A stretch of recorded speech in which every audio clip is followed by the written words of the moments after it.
वालेकुम प्यारे दोस्तों और बच्चों। आज बायोलॉजी का जो टॉपिक मैं स्टार्ट करने जा रहा हूँ वो है जेनेटिक इंजीनियरिंग। इंजीनियर का नाम तो सुना है, जो क्या करता है, तोड़ फोड़ करके, मरम्मत करके जो चीज़ है या जो आपके पास इलेक्ट्रॉनिक की या कोई मैकेनिकल चीज़ आपके पास मौजूद है उसको दुरुस्त करता है, उसमें से कुछ चीज़ें निकाल देता है जो ख़राब है और कुछ नई डाल देता है, उसको तो हम कहते हैं ये इंजीनियर है। चाहे वो इलेक्ट्रॉनिक का है, चाहे वो कार का है, चाहे वो बाइक का है या किसी भी दूसरी चीज़ का है। इसी तरह प्यारे बच्चों आज हम बात करेंगे कि जीन्स का भी इंजीनियर होता है, जो जीन्स की रद्दो बदल करके उसकी तब्दीली करता है, उस को हम जेनेटिक इंजीनियर कहते हैं। और ऐसी टेक्निक को हम कहते हैं जेनेटिक इंजीनियरिंग। तो अब आपके ज़हन में ख्याल आता होगा कि जीन्स तो हमारे सेल के अंदर मौजूद होते हैं, हमारे बॉडी के सेल के अंदर मौजूद होते हैं, तो उनमें कैसे तब्दीली या रद्दोबदल की जा सकती है। तो प्यारे बच्चों, अब ये जदीद दौर चल रहा है, साइंस ने इतनी तरक्की कर ली है कि आप अपने जीन्स में तब्दीली करवा सकते हैं, आप अपनी मर्ज़ी के जो ख्वास है नए जानदार में पैदा कर सकते हैं। तो आइए चलते हैं, बात करते हैं कि जेनेटिक इंजीनियरिंग के हवाले से, जिसको 1970 के अंदर जिसके ऊपर बहुत ज़्यादा जो काम का आगाज़ हुआ, स्टार्ट हुआ।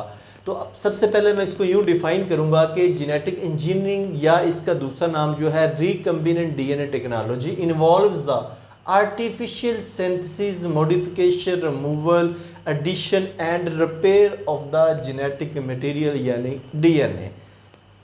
जेनेटिक इंजीनियरिंग का दूसरा नाम रिकम्बिनेंट डीएनए टेक्नोलॉजी है। इससे मुराद वरासती मादा यानी डीएनए, जिसको हम कहते हैं डीऑक्सी रेबो न्यूक्लिक एसिड, जो कि वरासती मादा है जो वालिदैन से बच्चों में खसूसियात को मुंतकिल करता है, उस वरासती मादा यानी डीएनए की मसनूई तैयारी यानी कि आर्टिफिशियल जो उसकी सिंथेसिस है, उसमें तब्दीली, सेल से निकालना, सेल में डालना और मरम्मत करना, ये तमाम चीज़ें जेनेटिक इंजीनियरिंग का हिस्सा है।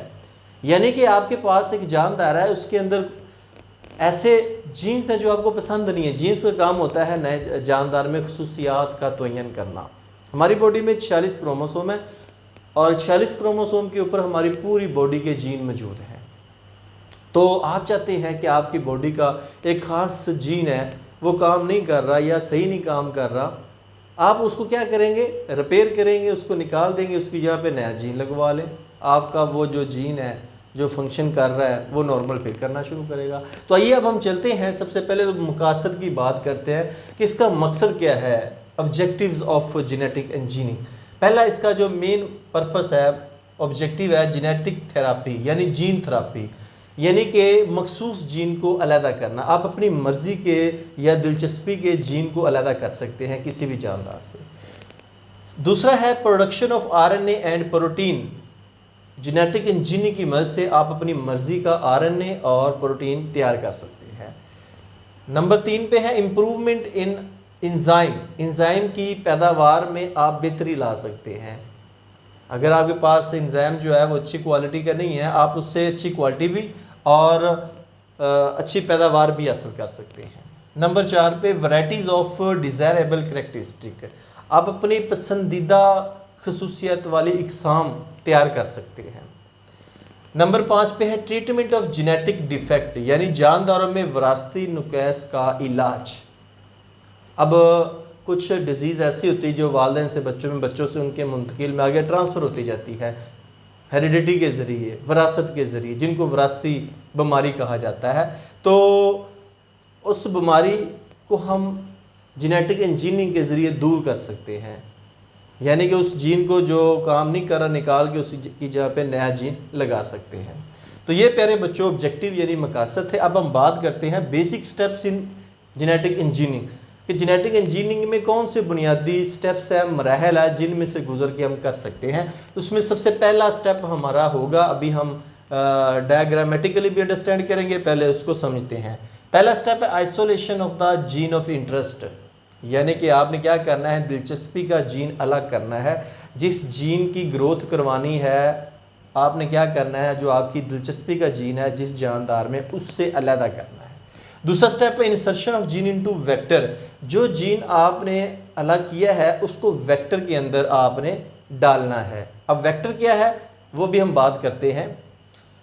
डायग्राम के अंदर जाके। नंबर 3 पे है transfer of recombinant DNA into host organism. जो आपने डीएनए निकाला है अपना पसंदीदा, उसको आपने होस्ट के डीएनए में दाखिल करना है, शामिल करना है। नंबर 4 पे ग्रोथ ऑफ द जीएमओ, यानी कि वरासती तौर पे तब्दील जानदार जो है जीएमओ जेनेटिकली मॉडिफाइड ऑर्गेनिज्म जो है, उसमें क्या करना आपने में नशनुमा यानी तादाद में इजाफा, ये चौथा पॉइंट। और 5वां expression of the gene of interest है, दिलचस्पी के जीन का काम करना। जब आपने जो अपनी दिलचस्पी का जीन दाखिल कर दिया तो उसके बाद जब वो काम करेगा तो काम करने से क्या आपको फ़ायदा होगा, क्या उससे प्रोडक्ट हासिल हो। तो आइए अब चलते हैं, आपको एक डायग्राम की मदद से क्लियर करता हूं कि जेनेटिक इंजीनियरिंग से इंसानी इंसुलिन कैसे तैयार की जाती है। आपको पता है कि इंसानी इंसुलिन एक हार्मोन है जो इंसानी जिस्म में पैंक्रियाज जो है वो बनाता है, जो कि शुगर को कंट्रोल करता है। तो जिस इंसान को शुगर की बीमारी होती है उसको फिर इंसुलिन के इंजेक्शन लगते हैं। आइए देखते हैं कि इंसुलिन लैब के अंदर तैयार कैसे की जा सकती है। तो आप देख सकते हैं ये एक आपके सामने ह्यूमन सेल है, इंसानी सेल है, और ये उसका न्यूक्लियस है जिसके अंदर ये आपको मैंने ग्रीन कलर से शो किए हैं क्रोमोसोम। दूसरी साइड पे देखें तो ये एक बैक्टीरियम यानी कि एक बैक्टीरिया का सेल है जिसका ये आपको यहाँ पे क्रोमोसोम नज़र आ रहा है और 2 सर्कुलर बॉडीज़ भी नज़र आ रहे हैं रिंग शेप, जिनको हम कहते हैं plasmid. Plasmid basically circular DNA होता है जो कि एक जानदार से दूसरे जानदार में डीएनए को ट्रांसफ़र करता है। ऐसे मॉलिक्यूल को हम वेक्टर का नाम देते हैं, और यहाँ पे जो प्लाज्मिड है वो क्या है, वो एज आ वेक्टर काम कर रहा है। वैसे तो हम वेक्टर कहते हैं कि ऐसे जानदार को जो एक जानदार से बीमारी के जरासीम को दूसरे जानदार में ट्रांसफ़र करता है।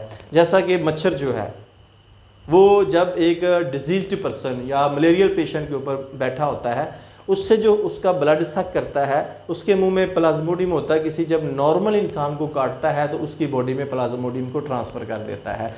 इस तरीके से वो जो मलेरियल पेशेंट है उसके जर्म ट्रांसफ़र हो जाते हैं नॉर्मल इंसान के अंदर। तो जो नॉर्मल इंसान होता है वो भी मलेरिया में मुब्तला हो जाते हैं। तो मच्छर फिर ऐसा काम कर रहा है वेक्टर का। तो यहाँ पे जो प्लाज्मिड है ये सर्कुलर डीएनए है जो कि एक्ट कर रहा है, काम कर रहा है, वर्क कर रहा है एज आ वेक्टर का। अब इस बैक्टीरियम के अंदर से हम इसका प्लाज्मिड आइसोलेट करेंगे, अलहदा करेंगे। आइसोलेटेड ये प्लाज्मिड है। उसके बाद इसको कट लगाएंगे। कट लगाने के बाद हम क्या करेंगे, इधर से जो इंसानी बॉडी के अंदर से जो हमने सेल लिया था क्रोमोसोम, उसके अंदर से बाहर निकाल लेंगे। इस क्रोमोसोम के अंदर से वो जीन लेंगे जो इंसुलिन तैयार करता है, यानी कि जीन ऑफ इंसुलिन उसको हम अलग करेंगे। और ये पूरा पीस जो है ये क्रोमोसोम का है, पीस ऑफ क्रोमोसोम। उसके अंदर से जो जीन ऑफ इंसुलिन है वो हम अलग कर लेंगे, आइसोलेट कर लेंगे। अब इस जीन को हम ट्रांसफ़र करेंगे, फिट करेंगे, लगाएंगे किसके अंदर, होस्ट के अंदर, यानी कि जो हमारे पास प्लाज्मिड है उसका जहाँ से हमने ये पार्ट काटा था वहाँ पे हम इसको लगाएंगे। तो अब ये जो नया प्लाज्मिड बना है जिसमें फॉरेन यानी बैरूनी यानी कि इंसानी सेल के अंदर जो क्रोमोसोम है उसका जीन मौजूद है। ऐसे डीएनए को यानी प्लाज्मिड को हम कहते हैं gene attached with the plasmid, यानी कि रिकम्बिनेंट डीएनए इसको कहेंगे। री का मतलब दोबारा, कंबाइन का मतलब मिलकर बनने वाला डीएनए। अब जब ये रिकम्बिनेंट डीएनए को दोबारा हम होस्ट की बॉडी के अंदर यानी बैक्टीरियम के अंदर रखेंगे तो फिर क्या होगा। तो आप देख सकते हैं bacterium to take up recombinant DNA. अब ये ऐसा बैक्टीरियम है जिसके अंदर जो डीएनए है वो किसी दूसरे जानदार का भी शामिल है अपने के अलावा। अपना तो इसका मैंने रेड कलर से शो किया और बाहर से जो इंसानी सेल से लिया है वो ब्लू कलर से। तो इस तरह ये जो नया बना है बैक्टीरियम, इसको हम क्या कहेंगे, रिकम्बिनेंट डीएनए ऑर्गेनिज्म, यानी कि एक ऐसा जानदार जिसमें फॉरेन डीएनए शामिल हो चुका है। अब जब ये रिप्रोड्यूस करेगा, अपनी तादाद में इजाफा करेगा, अपनी रिप्रोडक्शन करेगा बैक्टीरिया, 1 से 2 बनाएगा, 2 से 4 बनाएगा, आप देखेंगे कि ये जो रिकम्बिनेंट डीएनए वो इनमें ट्रांसफ़र होता जाएगा।